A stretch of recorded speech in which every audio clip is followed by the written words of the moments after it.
नमस्कार बच्चों, स्वागत है आपका आज की इस क्लास में। आज हम पढ़ने वाले हैं, आज का टॉपिक है बीटा विलोपन और बीटा विलोपन से संबंधित ही हम पढ़ने वाले हैं सेट-जेफ का नियम। बीटा विलोपन जो है वो एल्किल हैलाइड की अभिक्रिया है और एल्किल हैलाइड की जो अभिक्रिया है वो है विहाइड्रोहैलोजनीकरण।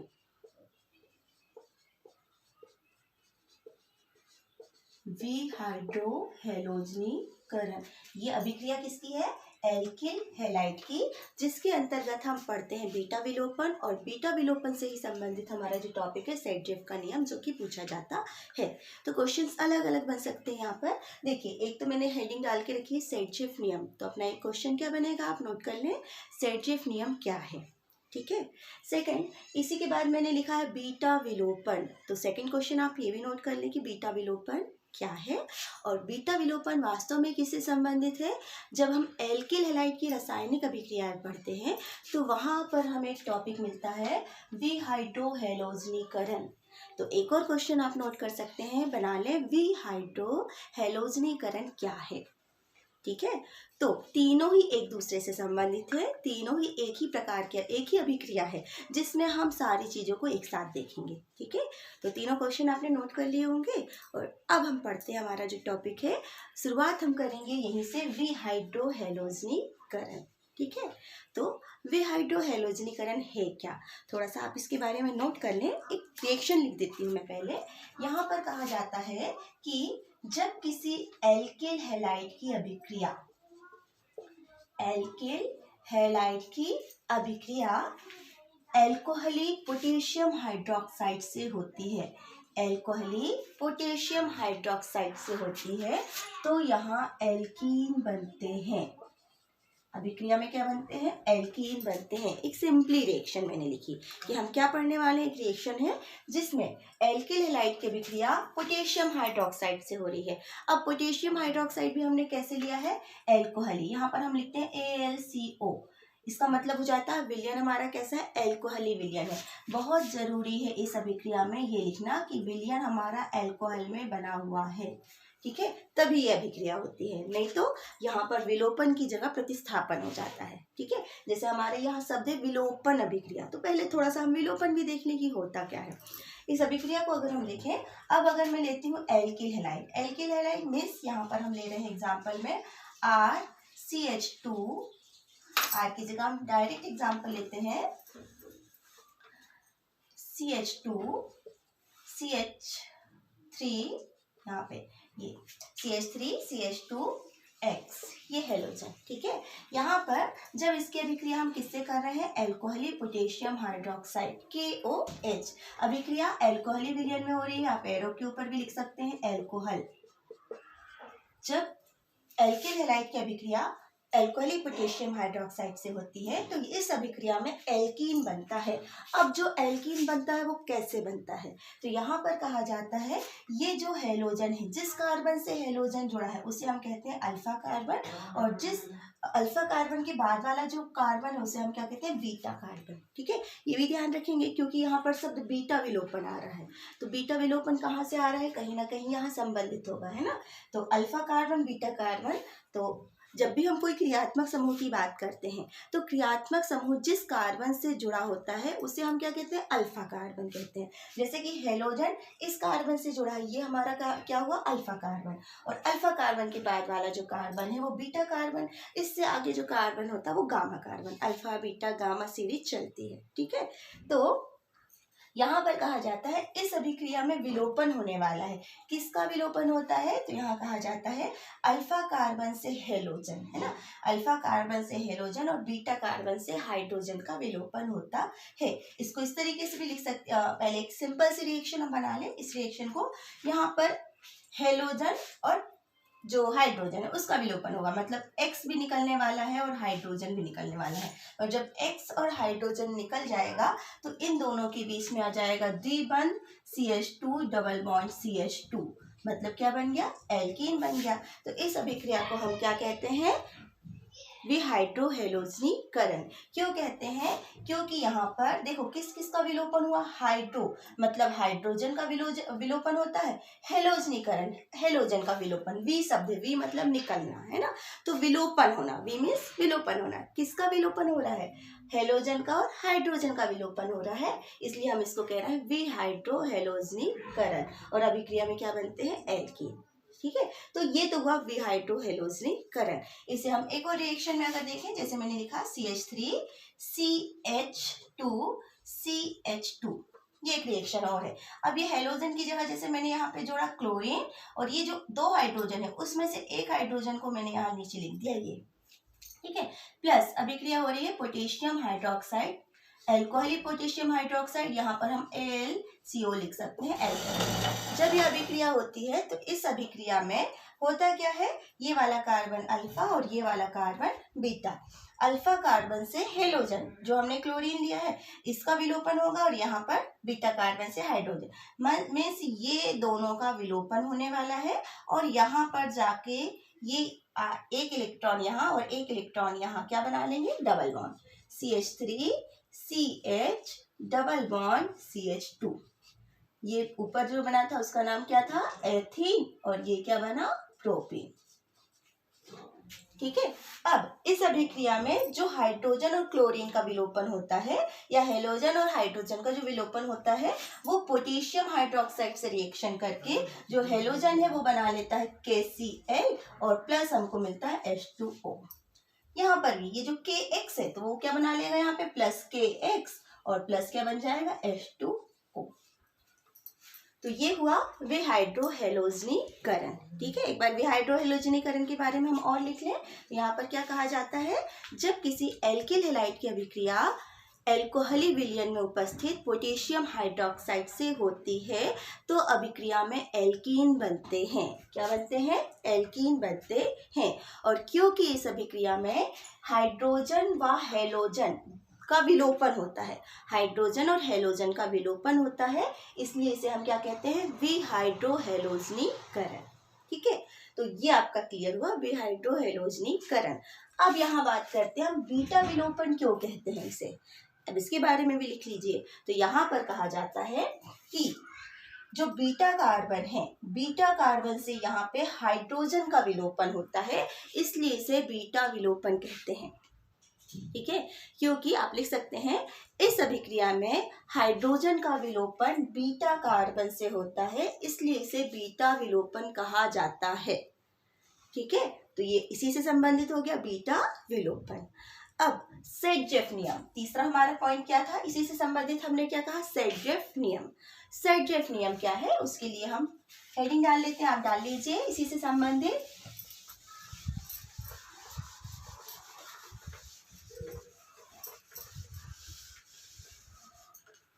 सेडजेफ नियम,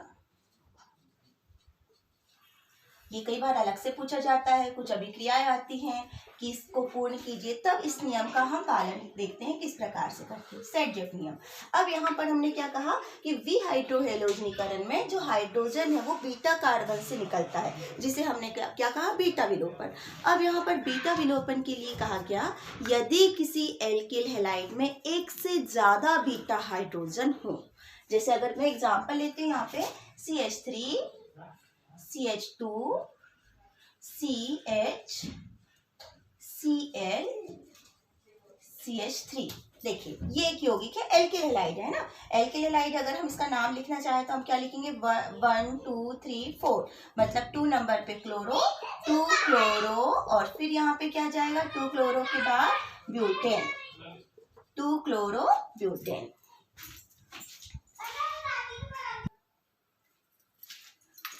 सेडजेफ नियम के लिए हमने देखा है कि एग्जाम्पल लेते हैं हम 2 क्लोरो ब्यूटेन। अब ये जो 2 क्लोरो ब्यूटेन है, जैसे कि अभी हमने क्या कहा कि बीटा कार्बन से हाइड्रोजन का विलोपन होता है, पर हमने जो एग्जाम्पल लिया 2 क्लोरो ब्यूटेन, उसमें अगर हम देखें ये हमारा हुआ अल्फा कार्बन और ये हमारा हुआ बीटा कार्बन। ये अब यहाँ पर क्या कहा जा रहा है, जब एक से ज्यादा बीटा कार्बन हो, है ना। यहाँ पे ये बीटा कार्बन और ये भी क्या है, बीटा कार्बन हो, मतलब कि एक से ज्यादा बीटा कार्बन है तो जो हाइड्रोजन भी होंगे वो भी कैसे होंगे, अलग अलग बीटा हाइड्रोजन होंगे।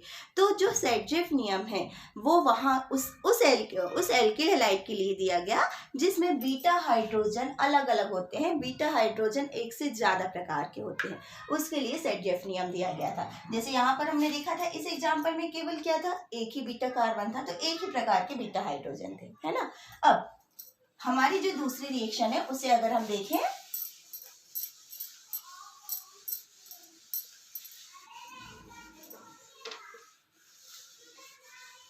है ना, 2-क्लोरोब्यूटेन हमने एग्जाम्पल लिया है। जब इसकी अभिक्रिया हम करते हैं अल्कोहली पोटेशियम हाइड्रोक्साइड से, KOH से अभिक्रिया करते हैं, और अभिक्रिया कैसी है, अल्कोहली विलयन में है ना, अल्कोहली विलयन हम लेते हैं यहाँ पे, ठीक है। अब जब ये रिएक्शन हो रही है तो इस रिएक्शन में क्या कहा जाता है, इस रिएक्शन में अभिक्रिया होने पर क्योंकि एक से ज्यादा बीटा कार्बन है और बीटा हाइड्रोजन है, तो हमने कहा बीटा हाइड्रोजन से क्या हो रहा है, बीटा कार्बन से हाइड्रोजन का विलोपन हो रहा है। तो जब बीटा कार्बन से हाइड्रोजन का विलोपन होगा तो अब इन दोनों में से इस कार्बन से भी हाइड्रोजन का विलोपन हो सकता है और इस कार्बन से भी हाइड्रोजन का विलोपन हो सकता है। तो अगर हम लिखें यहाँ पे उत्पाद हम बनाते इस वाला कार्बन, जैसे ये 1 2 3, 3 नंबर के कार्बन से अगर मैं हाइड्रोजन का विलोपन करती हूँ तो यहाँ पर, यहाँ से हाइड्रोजन, यहाँ से क्लोरीन निकलेगा, यहाँ पे क्या आ जाएगा, डबल बॉन्ड, और यहाँ हो जाएगा CH3। लेकिन अगर इस बीटा हाइड्रोजन का विलोपन होता है, इस बीटा हाइड्रोजन का विलोपन होगा, मीन्स यहाँ से ये उत्पाद जो बनेगा CH3 CH2। अब देखिए यहाँ से Cl निकला तो यहाँ बचा CH, और यहाँ से हाइड्रोजन निकला, यहाँ क्या बचा CH2, डबल बॉन्ड CH2। विलोपन किस चीज का हुआ, अभिक्रिया में, प्लस ये पोटेशियम के साथ KCl प्लस H2O, ये अभिक्रिया हुई, ठीक है। अभिक्रिया आप आगे लिख सकते हैं, मैंने यहाँ पे नीचे लिख दी है। तो जब हम 2-क्लोरोब्यूटेन की अभिक्रिया अल्कोहली पोटेशियम हाइड्रोक्साइड से करते हैं तो हम देखते हैं कि दो प्रकार के जब बीटा हाइड्रोजन उपस्थित हैं तो हमें जो एल्कीन मिलती है वो भी अलग अलग होगी, है ना। अगर आप देखोगे ये जो एल्कीन है इसका नाम हम क्या लिखेंगे, 1 2 नंबर पे डबल बॉन्ड है तो ये हुआ 2 ब्यूटीन, और ये क्या होगा 1 ब्यूटीन। एक हमें मिल रही है 1 ब्यूटीन और एक हमें मिल रही है 2 ब्यूटीन। तो ये जो सेडजेफ नामक वैज्ञानिक है उन्होंने इसी के लिए एक नियम दिया था जिसे हम कहते हैं सेडजेफ का नियम। उन्होंने कहा कि जब दो या दो से अधिक, दो प्रकार के, जब अलग अलग प्रकार के बीटा हाइड्रोजन उपस्थित होते हैं तो उस बीटा कार्बन से हाइड्रोजन का विलोपन होता है। मतलब कि ये जो कार्बन है अलग अलग है ना, हाइड्रोजन भी इसलिए हमने कहा अलग अलग है, तो उस बीटा हाइड्रोजन का विलोपन होगा जहां पर हाइड्रोजन की संख्या न्यूनतम होती है, ठीक है। नियम को एक बार फिर से आप सुन लें कि सेडजेफ के नियमानुसार जब किसी एल्किल हैलाइड की अभिक्रिया अल्कोहली विलयन में उपस्थित पोटेशियम हाइड्रोक्साइड से होती है और यदि एल्किल हैलाइड के पास दो प्रकार के बीटा हाइड्रोजन उपस्थित होते हैं तो उस बीटा कार्बन से हाइड्रोजन का विलोपन होता है जिसमें हाइड्रोजन की संख्या न्यूनतम होती है। हाइड्रोजन की संख्या न्यूनतम होती है, या फिर हम कहेंगे जो कम, यहाँ पर जिसमें हाइड्रोजन की संख्या न्यूनतम होती है, या फिर हम कहते हैं जिस कार्बन से अधिक एल्किल समूह जुड़े होते हैं, जिस कार्बन से अधिक एल्किल समूह जुड़े होते हैं। जैसे कि ये कार्बन है, इससे कितने एल्किल समूह जुड़े हैं, एक ये भी जुड़ा है, एक ये भी जुड़ा है, जबकि ये वाला जो कार्बन है इससे केवल एक जुड़े हैं। तो अपोजिट हो जाता है कि या तो वो न्यूनतम हाइड्रोजन से संलग्न होनी चाहिए या फिर वो अधिक से अधिक एल्किल समूह से जुड़ा होना चाहिए। तो इसके अनुसार ये वाला जो हाइड्रोजन है यहाँ पर हमको दिख रहे हैं 2 हाइड्रोजन और यहाँ पर 3 हाइड्रोजन, मतलब ये कार्बन कम से कम हाइड्रोजन से जुड़ा हुआ है। तो हमें जो एल्कीन मिलेगी वो एल्कीन कौन सी होगी, 2 ब्यूटीन जो होगी ये मुख्य एल्कीन होगी। अभिक्रिया में जो बनेगा वो क्या होगा, 2 एल्कीन, ये होगा मुख्य, और दूसरा हमारे पास जो है वो होगा सह उत्पाद जिसकी मात्रा कम होगी। ठीक है, तो इसे हम कहते हैं सेटजेफ का नियम। तो हमारी तीनों चीजें एक दूसरे से संबंधित है। हमने विहाइड्रोहेलोजनीकरण में क्या देखा कि जब एल्किल हैलाइड की अभिक्रिया अल्कोहली पोटेशियम हाइड्रोक्साइड से होती है तो अल्फा कार्बन से हेलोजन एवं बीटा कार्बन से हाइड्रोजन का विलोपन होता है, इसलिए इसे विहाइड्रोहेलोजनीकरण कहते हैं। और अभिक्रिया में उत्पाद क्या बनता है? एल्कीन। ठीक है, फिर हमने कहा कि हाइड्रोजन का विलोपन बीटा कार्बन से होता है, इसलिए इसे हम कहते हैं बीटा विलोपन। यह अभिक्रिया में बीटा हाइड्रोजन का विलोपन होता है, इसलिए इसे हम बीटा विलोपन कहते हैं। ठीक है, और तीसरा हमारा जो क्वेश्चन था वो क्या था? सेटजेफ नियम क्या है? तो उसमें हमने कहा कि जब किसी एल्किल हैलाइड में 2 या 2 से अधिक बीटा हाइड्रोजन या बीटा कार्बन उपस्थित होते हैं तो उस कार्बन से बीटा हाइड्रोजन का विलोपन होता है जिसमें हाइड्रोजन की संख्या न्यूनतम होती है या जिसमें हाइड्रोजन की संख्या कम से कम होती है, या फिर जो अधिक से अधिक एल्किल समूह से जुड़ा होता है। ये जो थोड़ी सी लाइन आपको कंफ्यूज कर सकती है उसे मैं एक एग्जांपल से बता देती हूँ। ठीक है, तो ये क्या कहलाता है? सेटजेफ नियम। उदाहरण करके आप क्या देंगे कि यदि हम जब भी हम नियम लिखते हैं तो उदाहरण को शब्दों में भी लिखना है। जैसे हम क्या लिखेंगे? उदाहरण, जब 2-क्लोरोब्यूटेन की अभिक्रिया अल्कोहली पोटेशियम हाइड्रोक्साइड से होती है तो अभिक्रिया में 2 ब्यूटीन व 1 ब्यूटीन बनते हैं, लेकिन सेटजेफ नियमानुसार इसमें जो 2 ब्यूटीन है ये मुख्य उत्पाद होगा, है ना। और क्यों होगा? क्योंकि 2 ब्यूटीन बनने पर ये वाले हाइड्रोजन का विलोपन हुआ और ये हाइड्रोजन जिस कार्बन से जुड़ा था उस कार्बन पे हाइड्रोजन की संख्या न्यूनतम है। क्लियर? ठीक है, अब हम एक एग्जांपल और देख लेते हैं।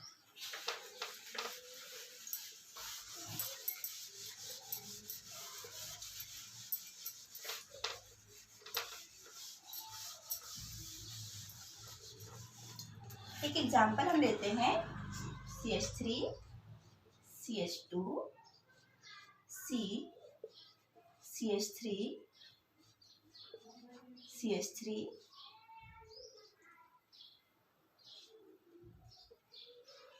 Br, ये रिएक्शन है। ठीक है, इसकी अभिक्रिया हम किससे करवा रहे हैं? अल्कोहली पोटेशियम हाइड्रोक्साइड, यहाँ पे मैंने कोष्टक में लिख दिया अल्कोहली पोटेशियम हाइड्रोक्साइड से अभिक्रिया होती है। नाम अगर हम देखिए यहाँ पे कार्बन कितने हैं? 1 2 3 4, यहाँ से नंबरिंग होगी। नाम इसका हो जाएगा 2 ब्रोमो 2 मेथिल ब्यूटेन। इसको थोड़ा सा हम चेंज कर लेते हैं, थोड़ा सा इसमें दिक्कत कार्बन है। चलिए ठीक है, अब यहाँ पे हम फिर से बात करें। यहाँ पे हमको संलग्न करना है क्योंकि हमने कहा, मैं एक एग्जांपल आपको बता रही हूँ मेथिल समूह का। इसको थोड़ा सा मैं और चेंज कर देती हूँ।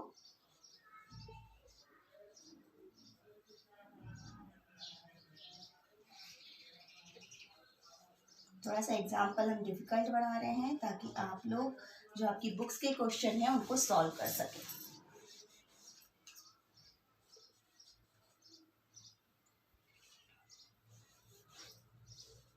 यहाँ पर मैंने लिख दिया KOH अल्कोहली। ठीक है, अब थोड़ा सा मैंने चेंज कर दिया इसको। थोड़ा सा चेंज करने का कारण है आपको कुछ समझाना है। अगर इसका हम नाम देखें, नंबरिंग करते हैं तो यहीं से नंबरिंग होगी 1 2 3 1 2 3, है ना। 1 2 3 यहाँ से नंबरिंग होगी इसकी। तो इसको हम लिखते हैं 2 3 डाई मेथिल, ये 2 3 डाई मेथिल। फिर 3 नंबर पे क्या है? ब्रोमो। उसको हम पहले लिखेंगे 3 ब्रोमो, है ना। 3 ब्रोमो 2 3 डाई मेथिल 1 2 3 4 5। तो क्या हो जाएगा? ये पेंटेन। ठीक है, ये हुआ। अब इसका हमको करना है विहाइड्रोहेलोजनीकरण। अब विहाइड्रोहेलोजनीकरण में जब इसकी अभिक्रिया हम करते हैं अल्कोहली पोटेशियम हाइड्रोक्साइड से, तो अब यहाँ पर देखते हैं, ये तो हमारा हुआ अल्फा कार्बन, ये हमारे हुए 2 बीटा कार्बन। देखो 2 बीटा कार्बन है और दोनों बीटा कार्बन हमको अलग अलग दिखाई दे रहे हैं। क्यों? क्योंकि इस बीटा कार्बन से एक CH3 जुड़ा है और इस बीटा कार्बन से 2 CH3 जुड़े हैं। ठीक है, तो सेटजेफ नियम के अनुसार जब मैंने आपसे ये बात कही थी कि सेटजेफ नियमानुसार अब अल्फा कार्बन से तो ब्रोमीन निकलेगा, लेकिन बीटा कार्बन 2 है और इससे हाइड्रोजन का विलोपन होना है। तो सेडजेफ नियम अनुसार मैंने कहा उस बीटा कार्बन से हाइड्रोजन का विलोपन होता है जहां हाइड्रोजन की संख्या न्यूनतम हो, या फिर जो लाइन हमारी क्लियर करनी थी, या फिर उस बीटा कार्बन से हाइड्रोजन का विलोपन होता है जो अधिक से अधिक प्रतिस्थापित हो या जिसमें अधिक से अधिक एल्किल समूह जुड़े हों। ये आप याद रख लीजिए। देखिए, अधिक से अधिक प्रतिस्थापित हो, जैसे ये कार्बन है, इससे 2 हाइड्रोजन जुड़े हैं और 1 एल्किल समूह जुड़ा है, लेकिन ये वाला जो कार्बन है इससे 2 एल्किल मतलब 2 मेथिल समूह जुड़े हों, तो यहाँ पर कहा जाता है ऐसा कार्बन जो अधिक से अधिक प्रतिस्थापित हो या जिससे अधिक एल्किल समूह जुड़े हों, उस कार्बन से हाइड्रोजन का विलोपन होता है। उस कार्बन से या उस बीटा कार्बन से हाइड्रोजन का विलोपन होता है। मतलब यदि हम इस वाले हाइड्रोजन का विलोपन करते हैं तो हमें उत्पाद के रूप में मिलेगा CH3C। अब ये हाइड्रोजन निकल गया, यहाँ पर आ गया CH3, यहाँ आ जाएगा डबल बॉन्ड, यहाँ पर C Br निकल गया, यहाँ पर आ जाएगा CH3, यहाँ पर आ जाएगा CH2 और यहाँ पे आ जाएगा CH3। तो यहाँ से इस हाइड्रोजन और इस Br का विलोपन किस रूप में हुआ, यहाँ मैं लिख देती हूँ KBr प्लस साथ में क्या निकला यहाँ पे -H2O। ये दोनों हम यहाँ भी लिख सकते हैं, एरो के नीचे या फिर नीचे भी लिख सकते हैं। तो ये हमारा जो बना, इसका अगर हम नामकरण करें 1 2 3 4 5, 2 और 3 नंबर पे हमको मैथिल समूह दिख रहा है, तो 2 3 डाई मैथिल। और कितने कार्बन है, 5 कार्बन है, तो हमने लिखा पेंट, और 5 कार्बन में जो डबल बॉन्ड है वो कहाँ पे है, 2 नंबर पे है, तो पेंट 2ईन, या हम बोल देते हैं 2 पेंट, ये बनेगा। ठीक है, तो यहाँ पे क्या बनेगा, 2 पेंट 2ईन बनेगा, जो कि मुख्य उत्पाद होगा। इस कार्बन से बीटा कार्बन से हाइड्रोजन का विलोपन होगा, इस बीटा कार्बन से हाइड्रोजन का विलोपन नहीं होगा। तो कई बार रिएक्शन में से पूछा जाता है निम्न अभिक्रिया को पूर्ण कीजिए, तो आपको कभी देखना है, एक तो ध्यान रखना है कि जो सेडजेफ नियम या बीटा विलोपन हमको कहाँ लागू करना है, वहां पर जहाँ एल्कोहली पोटेशियम हाइड्रोक्साइड अभिक्रिया में लिखा हो। इस प्रकार से कोष्टक में एल्कोहल लिख दिया जाता है। तो आपने अगर देखा एल्कोहली पोटेशियम हाइड्रोक्साइड लिखा है, तो आप थोड़ा सा ध्यान दें कि ये जो अभिक्रिया है वो विलोपन है, और कौन सा विलोपन है, बीटा विलोपन है। बीटा विलोपन का मतलब क्या है कि बीटा कार्बन से हाइड्रोजन निकलने वाला है। ठीक है, और फिर आपने देखा कि बीटा कार्बन यदि 2 अलग अलग प्रकार के हैं, 2 अलग अलग बीटा कार्बन है, तो आपको ध्यान रखना है सेडजेफ नियम का, और सेडजेफ नियम के अनुसार आपको उस बीटा कार्बन से हाइड्रोजन का विलोपन करना है जहां हाइड्रोजन की संख्या कम हो। तो यहाँ पे CH था, तो यहाँ का हाइड्रोजन निकलेगा, यहाँ हाइड्रोजन की संख्या ज्यादा है इसलिए यहाँ का हाइड्रोजन नहीं निकलेगा। ठीक है, तो ये हुआ सेडजेफ का नियम। ठीक है, तो हमारे 3 क्वेश्चन क्लियर। आपको क्या क्या क्वेश्चन आने वाले हैं फिर से सुन लें। एक तो आपके पास सेडजेफ नियम क्या है, उदाहरण से समझाइए। बीटा विलोपन क्या है समझाइए, या फिर विहाइड्रोहेलोजनीकरण क्या है उदाहरण सहित समझाइए। तब तीनों ही क्वेश्चन के आंसर आप इसके द्वारा दे सकते हैं। ठीक है, तो वीडियो को अच्छे से देखें, समझें और नोट करें। रिएक्शन इंपॉर्टेंट है, समीकरण को पूर्ण कीजिए। इस टाइप के क्वेश्चंस इसमें पूछे जाते हैं अक्सर, तो उसमें आपको ध्यान रखना है कि अभिक्रिया को किस प्रकार से पूरी करनी है। ठीक है, और यदि वीडियो पसंद आता है तो वीडियो को ज़रूर लाइक करें और मेरे YouTube चैनल को ज़रूर सब्सक्राइब करें। Thank you.